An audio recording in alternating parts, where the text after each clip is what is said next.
niyo Axmed waxaan doonay inaan arko sheego laakiin niyo saan kugu sheegan garan lahay ya de arrinkii waa maxay madi lowdayba bal ii sheeg bal WhatsApp kan kugu soo qoriyaa way haye ku soo qorba WhatsApp kan kugu soo qoriyaa isku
وكاون كوسو دير بلايغدا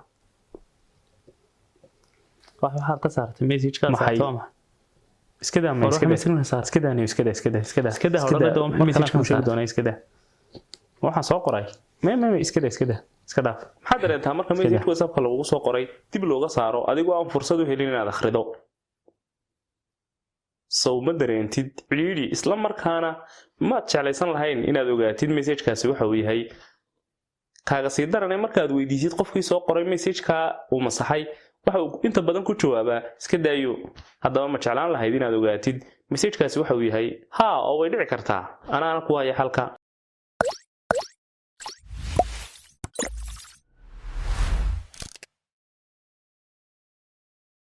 Assalamu alaykum daawadayaal ku soo dhawaada Somatrix maxaa dareenta marka message WhatsApp ka lagu soo qoray dib looga saaro adigoo aan fursad u helin inaad akhrido soo ma dareentid ciliiri isla markaana ma jeclaysan lahayn inaad ogaatid message-kaasi waxa uu yahay kaaga sii daranay markaad weydiisid qofkii soo qoray message-ka uu masaxay waxa uu inta badan ku jawaabaa iska daayo haddaba ma jeclaan lahayd inaad ogaatid message-kaasi waxa uu yahay oo way dhici kartaa anaana ku haya halka waxaad la soo degaysaa hal application oo loo yaqaano What's Removed Plus application kan uu ku saamaxaya ama ku ogolaanaya inaad ogaatid message-yadii WhatsApp ka lagu soo diray ee haddana la saaray adigoo aan wali akhrinin haddaba application kan aynu Play Store ka kala soo degi doonaa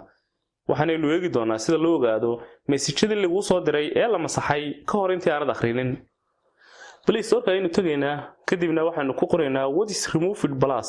isla markiiba waxaanu automatic inoogu soo dhigi doonaa application ka magaciisa waxaanu noo soo dhigi doonaa install si aanu dejisano kadib waxaan ku dhufan doonaa install hadda waa inoo soo degayaa ratingkiisu ama qiimeyntiisu waa 4.3 inta badan applicationada waxa looga baahan yahay inay noqdaan 5 star laakiin ma wada gaadhaan oo waxa gaadha waa application aad u yar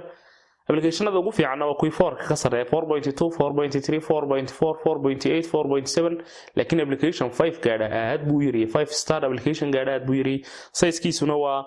4 MB iyo bad waxaan isticmaalayaa 10 million plus 10 milyan oo qof wax ka badan ayaa hadda isticmaal kadib markaanu la soo degno open ayaan oranaynaa isla socod wanaagsan kadib waxaanu leenahay accept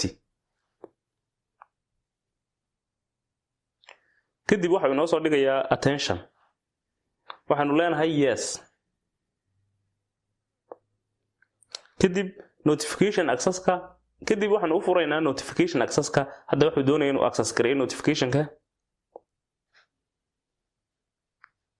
message ka dheer buu ku soo qoray waxa muhiim ah yes bas ka leedahay hello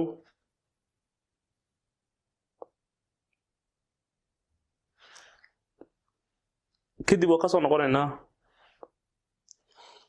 hadda ayaynu application-kii gudaha ugu jirnaa waxaanu eegi doonaa sida message-yada loo saaray loo ogaado hadda wuxuu ku leeyahay hadda wuxuu halkan soo dhigay application-ada aad ku isticmaalaysa barnaamijkan inagu waxa kaliya aynu doonaynaa inaan ku isticmaalo WhatsApp kaliya aynu doonaynaa kadib message aynu WhatsApp kale ka soo diri doonaa sidaas ayaynu ku ogaan doonaa message-kii ayaynu ka saari doonaa kadib waxaanu awood u yeelan doonaa inaan akhrino message-kan ka saarnay kadib next baynu leenahay faylashaan soo download gareeyo ma ku save gareeyo buu leeyahay waxba hadda ugama baahnin waayo WhatsApp-ka kala ku save gareynaya hadda waatan WhatsApp-ka waa kan kadib message aynu WhatsApp kale ka soo qoraynaa waanaynu ka saareynaa inta aynaan akhrin ka hor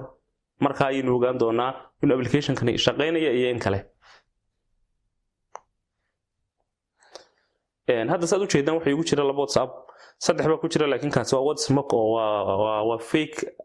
WhatsApp oo waa hawl kale ayuu qabtaa marka WhatsApp business-ka aynu galeynaa hadda WhatsApp-kan dhex joognaa waxaanu qoraynaa fariin waxaanu u diraynaa WhatsApp-ka kale igu jira marka inta aan WhatsApp-ka kale aynan ka akhrin aynu ka saareynaa sida awgeed baan ogaan doonaa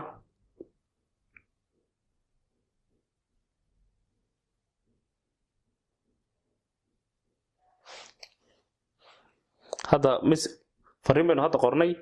notification-kiisa waa kan soo dhacay fariintu assalaamu calaykum laakiin waxa laga yaabaa adigoo aan arkin in laga saaro hadda waan ka saareynaa assalaamu calaykum to delete for everyone kadib notification-kiina muxuu leeyahay this message was deleted message-kan waa laga saaray kadib waxaanu tagaynaa what's removed ayaynu tagaynaa senderkii hadda muxuu noo soo qoray assalaamu calaykum hadda mar labaad aynu message u diraynaa kadib waa ka saarnaa hadana waa ogaan doonaa WhatsApp message-kii la inagu soo diray tahay walaal message baan soo qornay kadib intii aan la akhrinin ayaynu ka saareynaa delete for everyone kadib waxaanu tagaynaa halkeenii